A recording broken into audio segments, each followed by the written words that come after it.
قیامت کے دن بڑے بڑے بد اعمال کرنے والے، برے اعمال کرنے والے جب سزائیں پا رہے ہوں گے تو وہ دیکھیں گے کہ یار اس فقیر کی زندگی بھی تو گزری گئی تھی،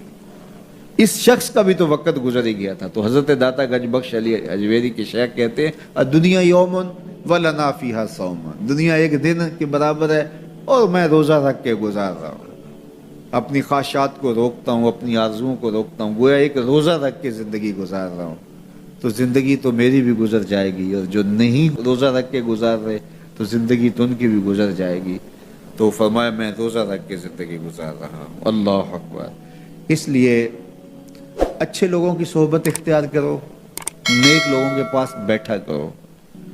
یہ میری اور آپ کی ضرورت ہے کہ اچھے لوگوں کی صحبت میں جا کے بیٹھیں۔ جب اچھائی کی مجلس میں آپ بیٹھیں گے، میں بیٹھوں گا،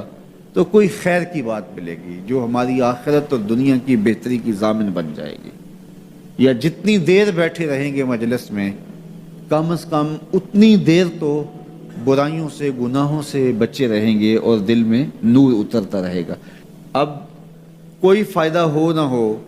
تو یہ تھوڑی بات ہے کہ کانوں کو حضور کی احادیث نصیب ہو رہی ہیں، حضور علیہ السلام کے فرامین جو ہے وہ سننے کو نصیب ہو رہے ہیں، تو اس کی برکات اترتی رہیں گی، اور آپ یہاں سے اٹھ کے جائیں گے بھی حدیث رسول کی خوشبو آپ کے ساتھ ساتھ چلے گی۔ تو اسی طرح برے شخص کے پاس بیٹھنے سے یا تو برائی اثر انداز ہوگی، اور اگر نہیں ہے تو پھر نیکی اثر انداز ہوگی۔ آپ اور میں جب سکول پڑھتے تھے، یہ میں اس دور کے بچوں کی بات نہیں کر رہا، یہ کم از کم جو 35-40 سال سے اوپر کی عمر کے ہیں، تو 8 آنے ملتے تھے روز،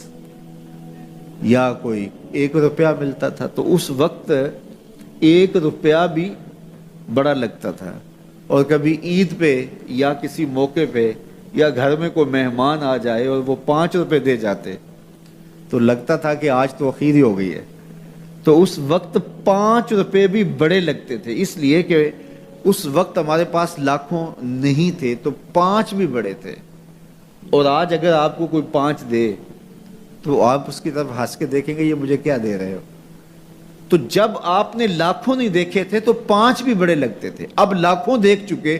تو وہ 5 کتنے چھوٹے لگتے ہیں۔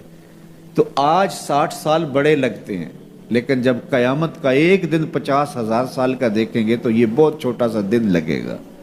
تو حضرت شیخ ختلی بولے الدنیا یومن، دنیا ایک دن ہے، وَلَنَا فِيهَا صَوْمٌ،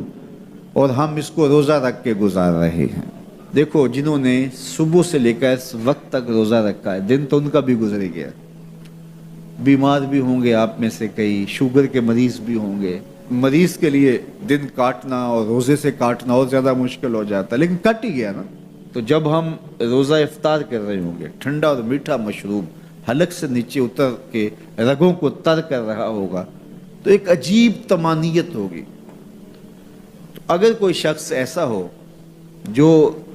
افطار کے دسترخوان پہ بیٹھا ہو اور اس نے روزہ نہ رکھا ہو، اور سستی سے اس نے سارا دن کھاتے پیتے گزار دیا ہو، تو اب جب روزہ کھلے گا تو اس کے دل میں خیال آئے گا یہ ماڑا سا آدمی بھی تو روزہ رکھ کے سارا دن کاٹ ہی گیا ہے، تو اگر میں بھی رکھ دیتا تو یار دن تو میرا بھی گزر ہی جانا تھا۔ لیکن اس کو وہ رسمن ساتھ تو لے رہا ہوگا، لیکن اگر اس نے روزہ نہیں رکھا تو اس کے لیے اس میں کوئی لذت نہیں ہوگی، اس کے لیے کوئی راحت نہیں ہوگی۔ وہ سوچے گا کہ یار میں بھی روزہ رکھ کے گزار دیتا تو دن تو گزر ہی جانا تھا، اس کا بھی تو گزر گیا، میرا بھی تو گزر ہی جانا تھا۔ تو جب جادوگری کا فن عروج پہ آیا اور گھر گھر جادوگر اپنے فن کا مظاہرہ کرنے لگے، تو اللہ نے حضرت موسیٰ علیہ السلام کو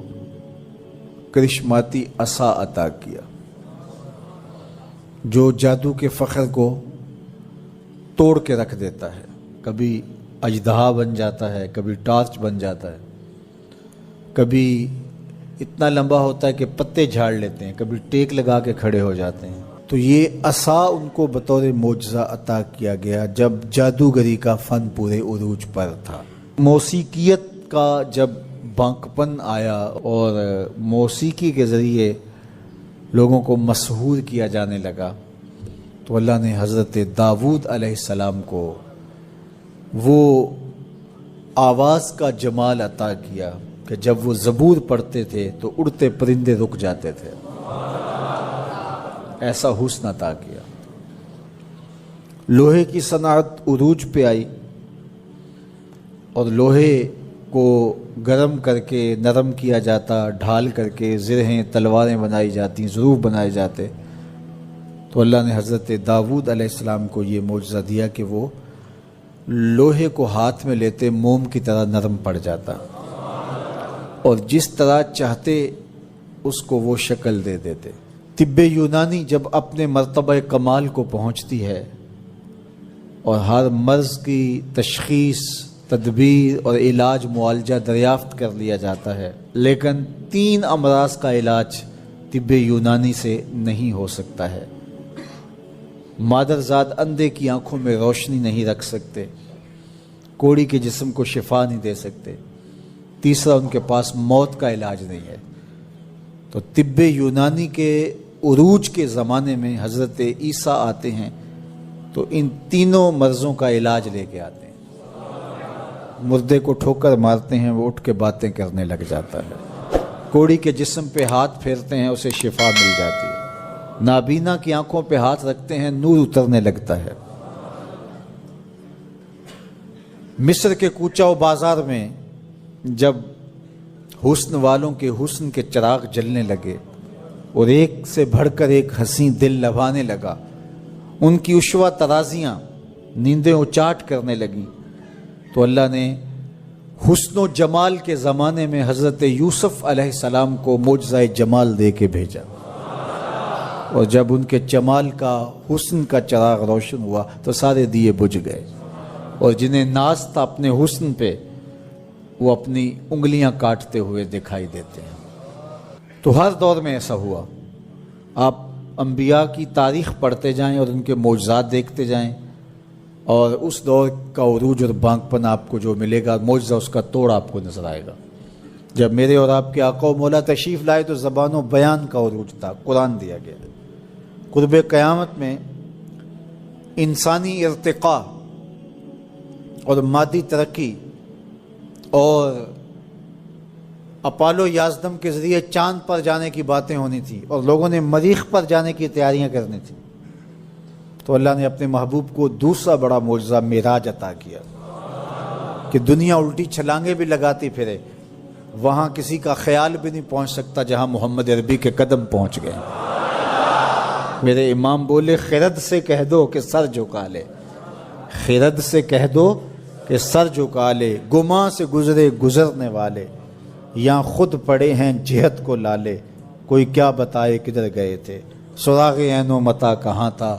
نشان کیف و الا کہاں تھا، نہ کوئی ساتھی نہ کوئی راہی، نہ سنگ منزل نہ مرحلے تھے، کمان امکان کے جھوٹے نکتوں تم اول آخر کے پھیر میں ہو، محیط کی چال سے پوچھو کدھر سے آئے کدھر گئے تھے، وہی ہے اول وہی ہے آخر، وہی ہے ظاہر وہی ہے باطن، اسی کے جلوے اسی کو ملنے اسی سے اس کی طرف گئے تھے، کمان حیرت میں سر جھکائے عجیب چکر میں دائرے تھے، ان کی عظمتوں کی کنہ تک کون پہنچے۔